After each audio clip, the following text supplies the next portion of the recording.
పలాస వ్యవసాయ marketing committee chairman మల్లా శ్రీనివాస్ ఇతర కమిటీ సభ్యుల ప్రమాణ స్వీకార కార్యక్రమానికి ముఖ్య అతిథిగా రాష్ట్ర వ్యవసాయ శాఖ మంత్రి కింజరపు అచ్చెన్నాయుడు మంగళవారం హాజరయ్యారు. పలాస శాసన సభ్యురాలు గౌతు శిరీష ఆధ్వర్యంలో జరిగిన ఈ కార్యక్రమానికి తెలుగుదేశం పార్టీ ముఖ్య నాయకులు, కార్యకర్తలు, అభిమానులు భారీగా తరలివచ్చారు. ఒక మంచి కార్యక్రమానికి శ్రీకారం చుట్టాం.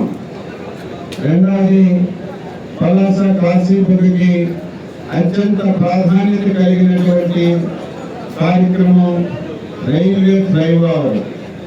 ఆ రోజు 2005లో ఆ ఫ్లైఓవర్ మంజూరైంది. ఇప్పటికీ ఎన్ని సంవత్సరాలు అయిందో మీ అందరికీ తెలుసు. గత ప్రభుత్వం నిధులు మంజూరు చేయకపోవడం వల్ల ఫ్లైఓవర్ అలాగే నిలిచిపోయింది. ఈ పట్టణ ప్రజలే కాకుండా ఈ పట్టణానికి వస్తున్న ప్రతి ఒక్కరూ చాలా ఇబ్బందులు పడుతున్నారు. ఏదైనా ట్రైన్ వస్తే అర్ధగంట సేపు అక్కడే నిలిచిపోతారు. ఎవరైనా అంబులెన్స్ మీద హాస్పిటల్కి తొందరగా వెళ్ళాలన్నా ఏమీ చెయ్యలేనటువంటి పరిస్థితులు ఆ ఫ్లైఓవర్ ఉండేది. అయితే అది కూడా ఇంత తొందరగా మంజూరు చేసి మళ్ళీ పనులు ప్రారంభిస్తామని అనుకోలేదు. ఎందుకంటే మీ అందరి అభిమానంతో రాష్ట్రంలో ప్రభుత్వం ఏర్పడింది. 124 స్థానాలు వచ్చాయి. చాలా ఆనందంగా ప్రభుత్వాన్ని ఏర్పాటు చేశాం. కానీ ప్రభుత్వంలో ఉన్నటువంటి పరిస్థితులు చూస్తే చాలా బాధ, ఆవేదన కలిగింది. ఎందుకంటే గత పాలకుల నిర్వాహం వల్ల, గత పాలకులకు అనుభవం లేకపోవడం వల్ల, గత పాలకులు ఈ రాష్ట్రం పైన కక్ష కట్టేటట్టుగా ఈ రాష్ట్రాన్ని అన్ని విధాల నాశనం చేసి పెట్టేశారు. 10 లక్షల కోట్లు అప్పుంది. 1,50,000 కోట్లు పనులు చేసిన కాంట్రాక్టులకు భూములు ఇవ్వలేదు. వ్యవస్థలన్నీ చిన్నాభిన్నమయ్యాయి. రాష్ట్రంలో లా అండ్ ఆర్డర్ పూర్తిగా నిర్వీర్యమైపోయింది. ఇటువంటి పరిస్థితులు మనం రాష్ట్రంలో ప్రభుత్వాన్ని ఏర్పాటు చేశాం. నేనైతే ఊహించలేదు ఇంత తొందరగా కోలుకుంటామని, ఇంత తొందరగా ప్రజలకు ఇచ్చినటువంటి హామీలు నెరవేర్చగలుగుతామని నేను కూడా ఊహించలేదు. అయితే అదృష్టం ఏమిటంటే ఒక సమర్థవంతమైనటువంటి నాయకుడు చంద్రబాబు నాయుడు గారు మన రాష్ట్రంలో పుట్టడం, మన రాష్ట్రానికి ముఖ్యమంత్రి కావడం ఈ రాష్ట్ర ప్రజలు చేసుకున్నటువంటి అదృష్టం అని చెప్పి తెలియజేస్తున్నాను. దీనికి తోడు 22 మంది ఎంపీలకి మన రాష్ట్ర ప్రజలు గెలిపించారు.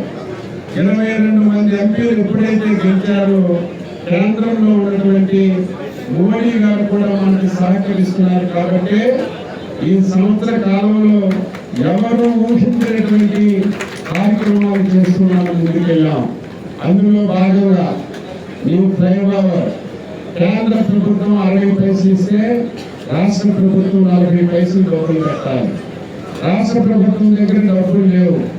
ఇంత తొందరగా చేయాలంటే సాధ్యపడదు. రామ్మోహన్ నాయుడు గారికి చెప్పాను. కేంద్రంలో ఉన్నటువంటి రైల్వే శాఖ కొత్తగా ఫ్లైఓవర్లు అన్నీ కూడా కేంద్ర ప్రభుత్వమే చేయాలని చెప్పి ఒక నిర్ణయం తీసుకుంది.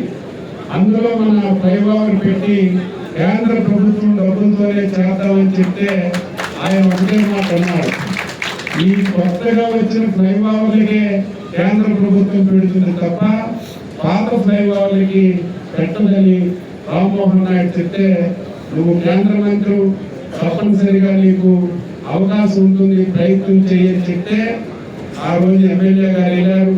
కేంద్ర మంత్రిగా రామ్మోహన్ నాయుడు ప్రయత్నం చేసి మొత్తం మన ఫ్లైఓవర్ అంతా కూడా కేంద్ర ప్రభుత్వమే డబ్బులు పెట్టి పూర్తి చేయాలని చెప్పి నిర్ణయం తీసుకున్నారు. ఎప్పుడైతే నిర్ణయం తీసుకున్నారో ఇంకొక సమస్య వచ్చింది.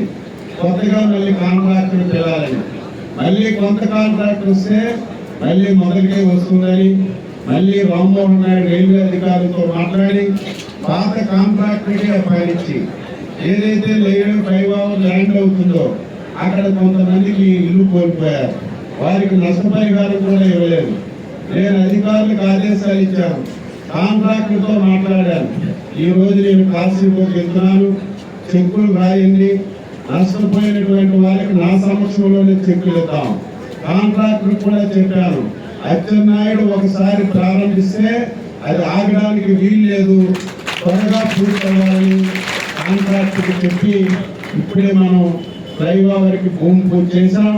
నేను మాటిస్తున్నాను, మార్చి నెలాఖరికి చంద్రబాబు గారి చేతుల మీదుగా కానీ కేంద్ర మంత్రి చేతుల మీదుగా కానీ అంగరంగ వైభవంగా ఈ ఫ్లైఓవర్ పూర్తి చేసి ఈ పట్టణానికి శాశ్వతమైనటువంటి సమస్యకి పరిష్కారం చూపిస్తామని చెప్పి సందర్భంగా మీ అందరికీ కూడా తెలియజేస్తాను.